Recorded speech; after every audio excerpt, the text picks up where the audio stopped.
இன்று மாலை கல்வெட்டி பகுதியில் இடம்பெற்ற பட்டமேற்று நிகழ்விலே இளைஞர்கள் கயிறை கைவிட்டதால் பட்டத்தில் தொங்கிய இளைஞர் ஒருவர் தெய்வாதீனமாக உயிர்தப்பிய சம்பவம் இடம்பெற்றுள்ளது.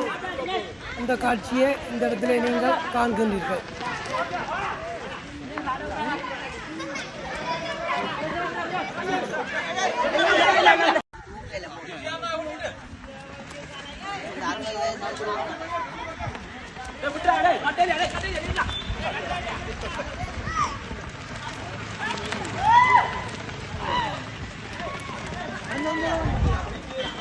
வண்டி போடு